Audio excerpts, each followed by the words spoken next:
विक्रम जैसे तैसे मुख्य सड़क तक पहुंचा और अगले ही दिन शहर के लिए रवाना हो गया। शरीर पर खरोंचें थी, लेकिन मन पर उस चीख का गहरा सदमा था।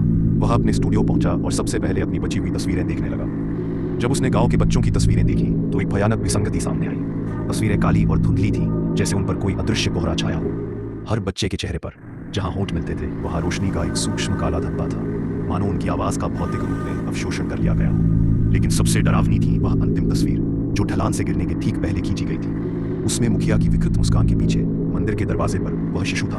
विक्रम ने ध्यान से देखा, शिशु के मुख पर वह काला धब्बा नहीं था। इसके बजाय उसकी आंखें पूरी तरह काली थीं और उसके छोटे हाथ सीधे कैमरे की ओर बढ़े थे, जैसे वह कैमरे के लेंस के माध्यम से बाहर निकलने की कोशिश कर रहा हो। शुरुआत में शहर में सब कुछ सामान्य लगा, लेकिन एक दिन विक्रम अपने पसंदीदा कॉफी शॉप में बैठा था। अचानक उसे लगा कि कॉफी मशीन की खड़खड़ाहट थोड़ी धीमी हो गई है। वह अपने लैपटॉप पर एक वीडियो चलाता है। वीडियो चलता है लेकिन आवाज नहीं आती। वह हेडफोन लगाता है, लेकिन केवल एक सतत धीमी घूम घूम की आवाज आती है, जैसे किसी ने दुनिया की ध्वनि को मफल कर दिया हो।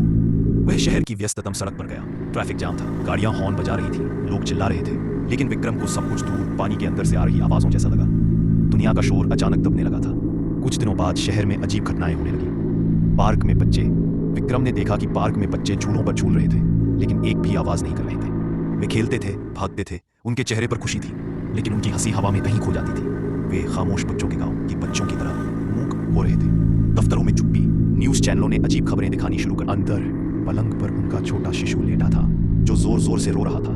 रोते रोते उसका गला बैठ चुका था, आवाज फट चुकी थी, लेकिन माँ बाप कमरे में खड़े होकर शांत थे। उनका चेहरा बिल्कुल शांत बच्चों के गांव के निवासियों जैसा था।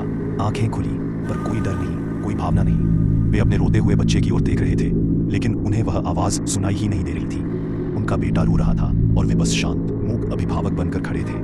अचानक माँ ने विक्रम को देखा और उसके होठों पर वही विभत्स चौड़ी मुस्कान आई, जो उसने गांव की मुखिया के चेहरे पर देखी थी। तुम्हारी आवाज हमें पसंद आई विक्रम, अब शहर की सारी आवाजें हमारी हैं। कमरे में खड़े शांत माता पिता ने धीरे से अपने बच्चे की ओर मुंह किया। शिशु का रोना चरम पर पहुंच गया, लेकिन तभी बच्चे के मुंह से वह अंतिम भयानक काला धब्बा बाहर निकला और हवा में खुल गया।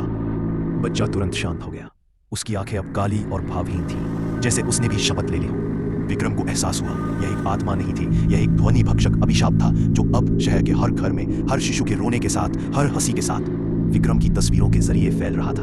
अब आगे क्या? विक्रम के पास अब केवल एक ही चीज बची है, वह कैमरा जिसके जरिए यह अभिशाप शहर में आया। क्या उसे उस कैमरे को नष्ट कर देना चाहिए, या क्या उस कैमरे में ही इस अभिशाप से लड़ने का कोई अंतिम सुराग बचा है?